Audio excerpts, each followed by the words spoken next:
안녕하세요. 매일 새로운 사연을 전하는 읽어주는 사연 라디오입니다. 구독과 좋아요, 많은 공유 부탁드립니다. 오늘의 사연 시작하겠습니다. 안녕하세요. 5살 된 딸을 키우고 있는 30대 초반의 주부입니다. 남편과 저는 2살 차이로 직장 상사의 소개로 만났습니다. 처음에는 상사가 만나보라고 하니까 거절하기도 뭐하고 해서 어쩔 수 없이 나간 소개팅이었는데 생각보다 괜찮은 사람이 나왔더라고요. 그래서 한두 번 더 만나다가 사귀게 되고 그렇게 몇 번을 더 만나보니 이렇게 결혼까지 하게 되었습니다. 결혼 후 다른 사람들이 겪었을 법한 시시콜콜한 이야기는 하지 않겠습니다. 제가 시어머니랑 틀어지게 된 결정적인 사건만 이야기해드릴게요. 결혼 후 얼마 지나지 않았을 무렵입니다. 시어머니가 어디서 점을 보고 오셨다고 하셨어요. 저희 시어머니는 참고로 풍수지리, 점, 송금 이런 거 보시는 거 정말 좋아하시고 맹신하십니다.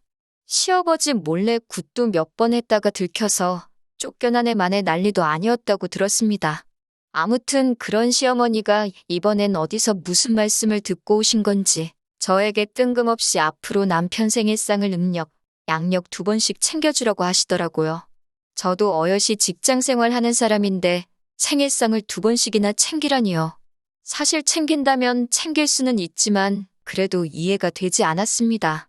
그래서 제가 왜 2번씩 챙겨야 하냐고 여쭸더니 그래야 남편이 기가 살아서 집안이 부유해지고 건강해진다나요. 그러면서 시어머니가 저더러 남편을 사랑하고 존경하는 마음이 없으면 차라리 하지 말라고 덧붙이셨어요. 솔직히 존경하는 마음까지는 아니더라도 남편을 사랑했으니까 결혼한 거고 결혼 초에 시댁 식구들과 싸우고 싶은 며느리가 어디 있겠어요.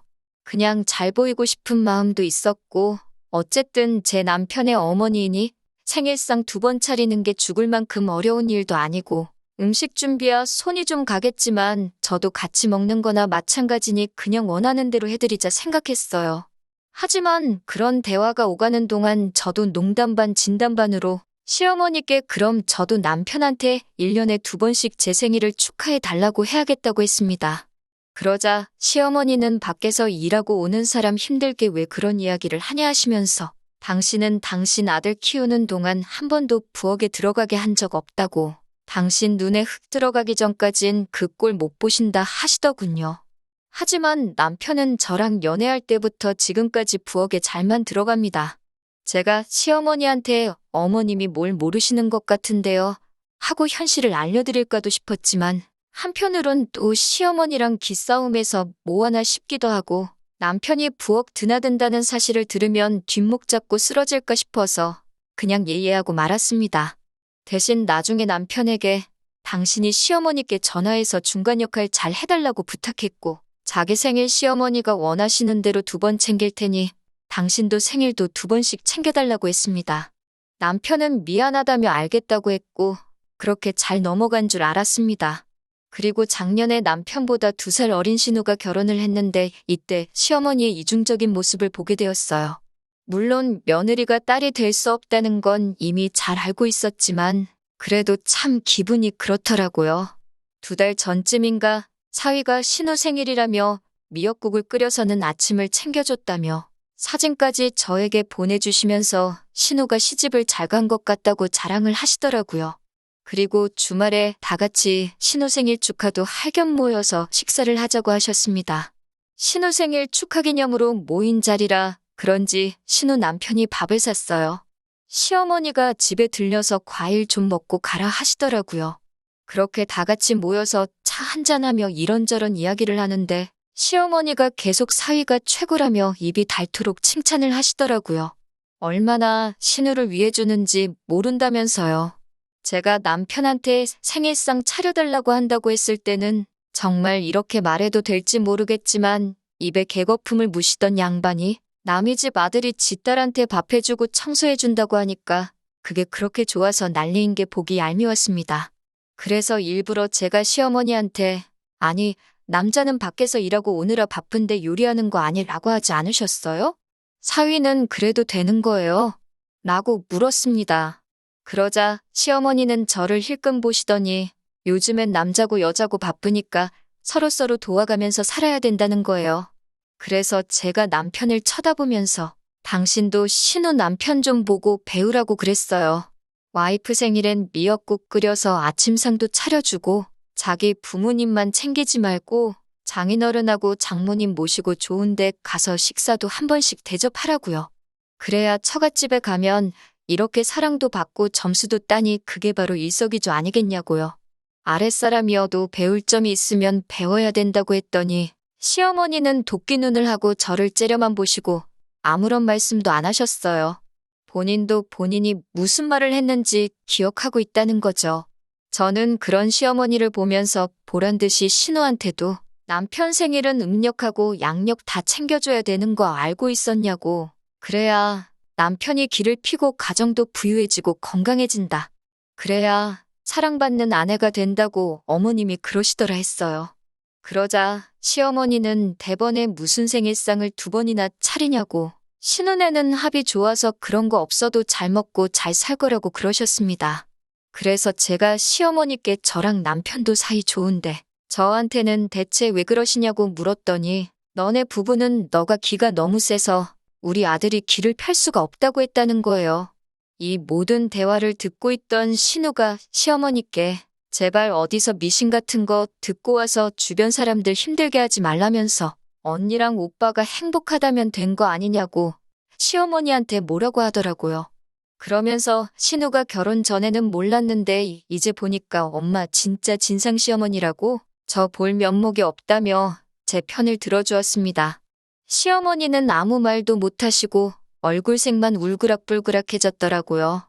그렇게 얼마 안 있다 신우부부는 저희보다 집이 조금 더 멀어서 먼저 자리에서 일어났습니다. 곧 이어 저희도 집에 가려는데 시어머니가 저한테 왜 사위 앞에서 자기 꼽을 줬냐며 성질을 내셨습니다.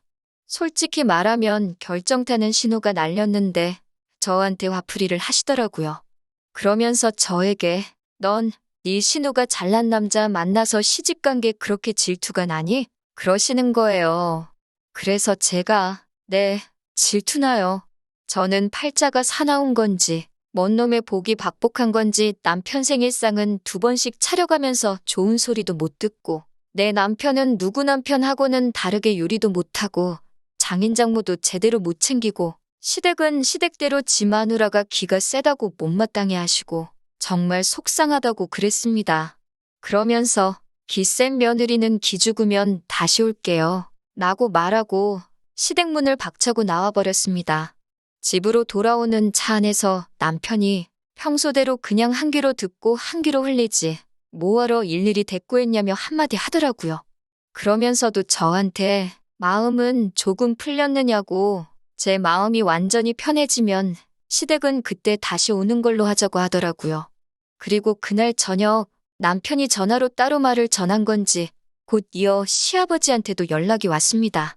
시아버지께서는 너희 엄마가 귀가 얇기도 하고 원래 자기 자식이 최고라 믿는 사람이라 그렇지 결코 나쁜 마음으로 하는 소리는 아니라며 그러니 그냥 이해해 달라고 하셨습니다.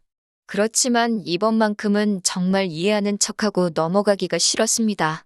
저도 평소에 성격이 무딘 편이라 좋은 게 좋은 거다 생각하고 웬만하면 그냥 넘기는 편인데 그것도 한두 번이지 매번 반복되니까 저만 화병나게 생겼더라고요. 그리고 솔직히 차라리 시어머니랑 대면대면 어색하고 불편하게 지내면서 최소한의 횟수만 만나면 좋겠다 싶었습니다. 그리고 그날 이후로 먼저 단 한 번도 연락드리지 않았습니다. 지금까지 시어머니로부터 먼저 한 3번 정도는 전화가 왔었는데 받지도 않았습니다. 솔직히 무슨 뜻으로 전화하신지도 모르겠고 괜히 통화 잘못했다가 사이가 더 안 좋아질 수도 있겠다 싶어서 피한 것도 맞습니다. 그러자 다시 한번 시아버지께 연락이 왔습니다. 시아버지 말씀에 의하면 신우가 시어머니께 몇 번이고 저에 대해서 이야기를 했다고 하더라고요. 자기도 결혼해서 살아보니 저 같은 여자가 없다면서 신우가 저였으면 벌써 엄마 때문에 스트레스 받아서 진작에 이혼했을 거라고 했다더라고요. 그런 말씀을 전하시면서 시아버지도 신우 입에서 이런 소리 나오기 전에 제가 기분 나빠지기 전에 당신이 먼저 시어머니의 언행을 단속했어야 하는데 못해서 미안하다고 오히려 저에게 사과를 하셨습니다. 그러면서 마지막으로는 어찌됐든 상관없으니 제가 하고 싶은 대로 하라고 하시더군요. 신우도 다시 한번 저에게 전화를 걸어서는 자기가 시집가기 전에는 시어머니가 제 욕을 하면 그냥 맞장구 쳐주고 그랬는데 나도 결혼하고 다른 집 며느리가 되고 보니 자기가 봐도 자기 엄마가 저한테 너무 지나쳤다면서 숙이고 들어갈 필요 없다고 하더라고요. 시어머니를 제외한 모든 가족이 제 편에서 이야기를 해주니 고마운 마음에 가슴이 벅차오르더라고요. 하지만 한편으로는 미안한 마음도 들었어요. 그 후로 며칠이 지나 시모에게서 전화가 다시 걸려왔는데 역시나 또 받지 않았습니다. 그러자 문자로 시어머니가 이게 다 니들 잘 되라고 한 소리니 맘상하지 말라고 하시더군요. 솔직히 이쯤에서 알겠다고 할까도 생각했지만 다시 예전처럼 돌아가긴 싫었습니다. 시간이 좀 걸리더라도 저도 존중받는 며느리가 되고 싶었습니다. 저는 혹시나 시어머니가 저랑 연락이 안 된다는 핑계로 친정에 전화라도 거시면 어쩌나 싶어서 친정 부모님께 최근에 있었던 일들을 솔직히 말씀드렸습니다. 그러자 친정아버지는 그래도 그렇지 어른한테 너무한 거 아니냐 하시면서도 그동안 마음고생 많았겠다며 이참에 못하겠는 건 못하겠다고 짚고 넘어가라고 하시더군요. 그 후로 친정 부모님이 남편을 불러서는 남자가 중간에서 역할을 잘해줘야 시어머니도 저도 적당히 친하게 지낼 수 있는 거라며 현명하게 처신하라고 조언해 주셨습니다. 남편은 몸둘바를 모르겠다는 듯 안절부절하면서 연신 저희 부모님께 이렇게 걱정을 끼쳐드려서 죄송하다고 하더라고요. 그리고 엊그제 시어머니한테 또 전화가 걸려왔습니다. 고민 끝에 전화를 받았더니 다짜고짜 시어머니가 넌 아직도 그런 걸로 꽁하고 있냐고 물으시더군요. 뭘 삐지고 그러냐면서요. 그래서 제가 저 삐진 거 아니라고, 제가 그렇게 속 좁은 사람 아니라고 했습니다. 그러면서 저도 그동안 속에 담아뒀던 이야기를 쏟아냈습니다. 저도 저희 부모님한테는 곱게 키운 하나뿐인 딸이라고, 기세다고 구박받으라고 남편하고 결혼하는 거 허락해 주신 거 아니라고요. 그동안 저한테 매번 기가 세다느니, 참 못났다느니, 저한테 상처 주신 거 사과해 주시면 좋겠다 했습니다. 그러자 시어머니는 어른이 이 정도 하면 아랫사람이 적당히 숙이고 들어오면 되지. 뭘 그렇게 오바를 떠냐면서 세상이 말세라며 먼저 전화를 끊어버리셨어요. 이 대화를 하고 나서 저는 남편에게 이번 명절부터 당분간 나는 시댁에 안 가겠다고 했습니다. 딸아이도 못 보여드린다고요. 손녀 보고 싶으시면 저한테 연락하고 저희 집으로 오시라고, 그게 아니면 안 된다고 했습니다. 올 가을 추석에 시어머니가 어떻게 나오실지는 모르겠지만 지금 상황에서는 저만 못된 며느리로 몰고 가는 시어머니가 믿고 야속해서 이게 최선인 것 같아요. 그래도 그동안 마음속에 담아놓고 하만시키던 말들을 털어놓고 나니 속이 후련하고 홀가분합니다.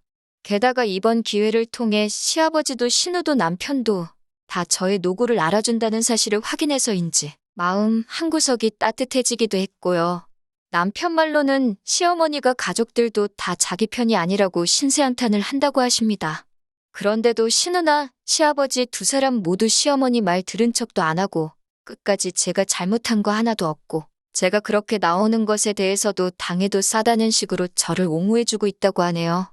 지성이면 감천이라고 시어머니도 언젠가 다른 가족들처럼 제 본심을 알아주실 날이 올 거라고 믿습니다. 조금 오래 걸릴 것 같긴 하지만요.